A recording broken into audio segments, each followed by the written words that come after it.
Hello बच्चों, मैं Sohan Kaushik SK classes में आपका स्वागत करता हूं।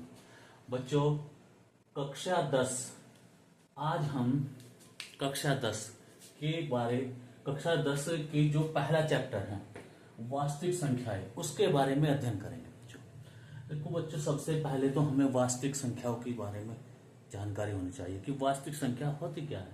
देखो, ऐसी संख्याएं जिनका वर्ग करने पर धनात्मक संख्या या शून्य प्राप्त होता है। बच्चों, क्या ध्यान देने वाली बात है, धनात्मक संख्या या शून्य प्राप्त होता है। क्या करने पर? वर्ग करने पर उन्हें क्या कहते हैं? हम वास्तविक संख्या कहते हैं। देखो, इसका हम एग्जांपल देखते हैं। जैसे कि हमारे पास -1 है, स्क्वायर करेंगे इसका 1 आया। 4 है, 4 का स्क्वायर किया 16 आया।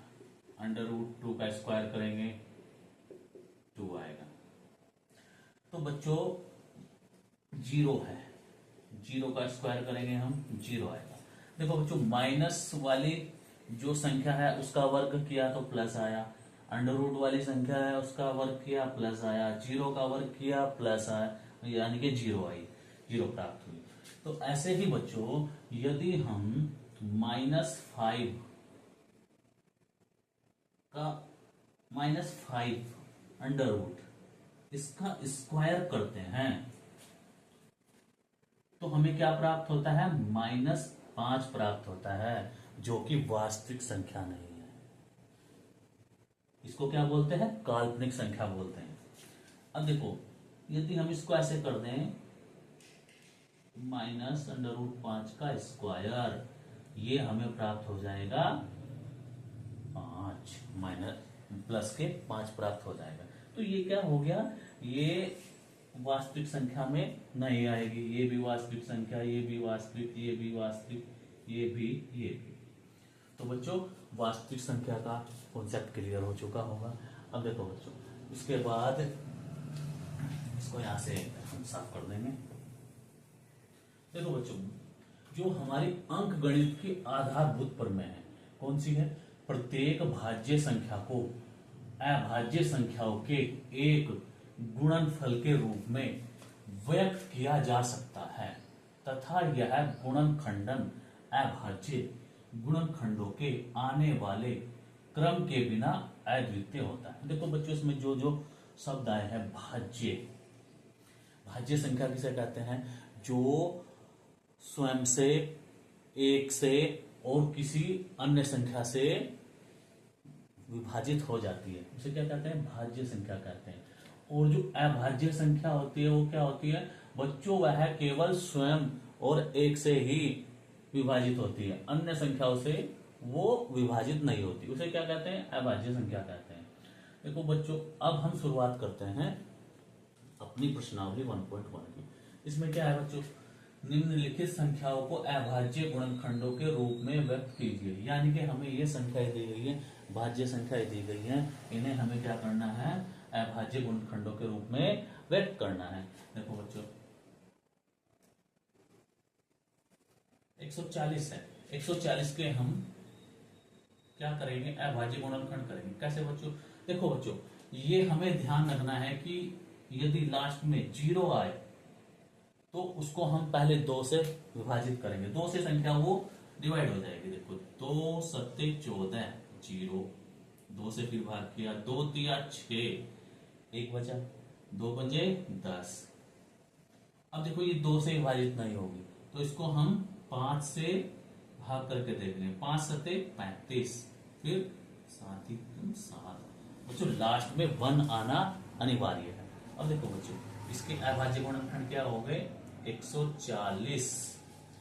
140 बराबर 2 गुणा 2 गुणा 5 गुणा 7, अर्थात 2 की पावर 1 2 है ना, 2 आ गया, 5 और ये 7। ये बच्चों क्या हो गया? हमारा अभाज्य गुणनखंड हो गया। बच्चों, नोट करो जल्दी से इसको।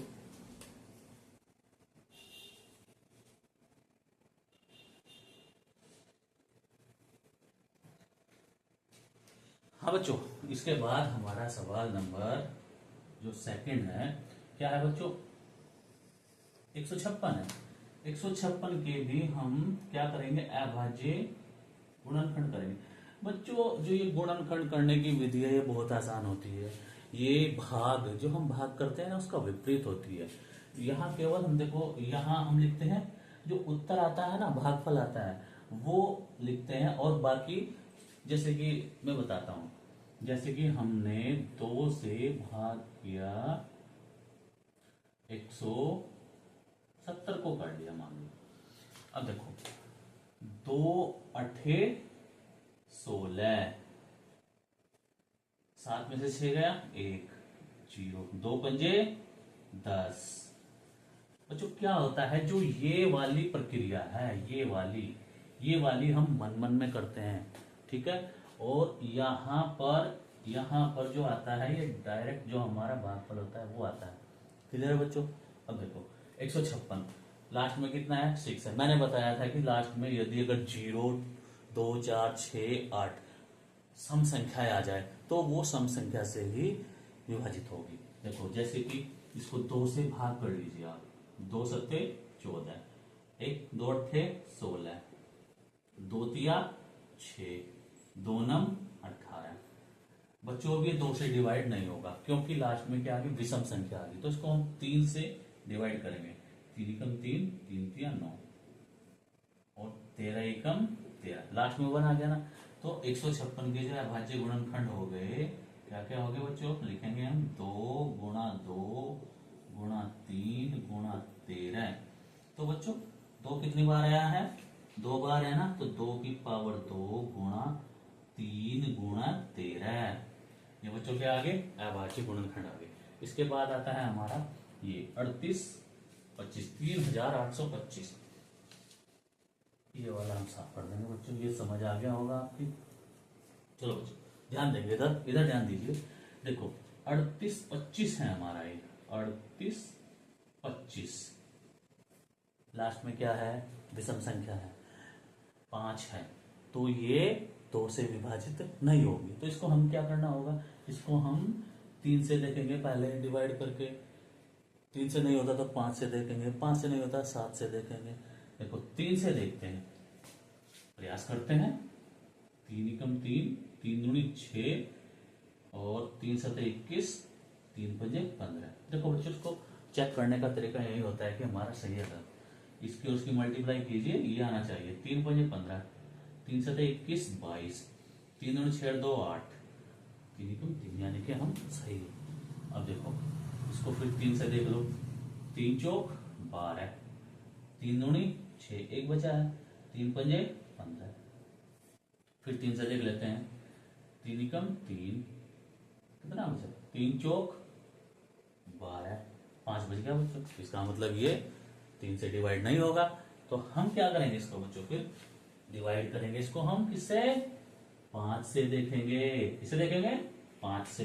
चलो ध्यान दो इधर, देखो 5 से भाग करो बच्चों फिर इसको, 5 अट्ठे 40, तो पंजे पंजे 25। फिर 5 से देख लो, 5 एकम 5, 3 बचेगा, 3 और 5 कितने हो गए, 3 और 5 35 होंगे ना, 5 सत्ते 35। अब देखो बच्चों 17 आ गया। 17 क्या है, 17 तो एक अभाज्य संख्या है, तो 17 को हम 17 से ही डिवाइड करेंगे। 17 एकम 17 आ गया मन। तो हमारे जो 38 25 के अभाज्य गुणनखंड आ गए, क्या क्या आ गए बच्चों, 3 गुणा 3 गुणा 5 गुणा 5 गुणा 17। 3 कितनी बार आया है, 2 बार आया है, तो 3 को 2 बार लिखेंगे, 5 को कितनी बार लिखेंगे, 2 बार ही लिखेंगे, और 17। ये बच्चों हमें अभाज्य गुणनखंड प्राप्त हो गए बच्चों। बच्चों आज से हमने कक्षा 10 की भी गणित की शुरुआत कर दी है, और आज से बच्चों आपको YouTube पर ये पूरा जो कोर्स है वो फ्री मिलने वाला है, जिससे कि आर्थिक रूप से जो कमजोर बच्चे हैं वो कहीं पर ट्यूशन नहीं पढ़ सकते पैसे के अभाव में, तो चिंता करने की आवश्यकता नहीं है। अब क्या करना है बच्चों, यदि आपको वीडियो अच्छी लगी हो तो क्या करना है, लाइक शेयर और सब्सक्राइब करना है चैनल को। मिलते हैं बच्चों कल नई वीडियो के साथ। जय हिंद, जय भारत।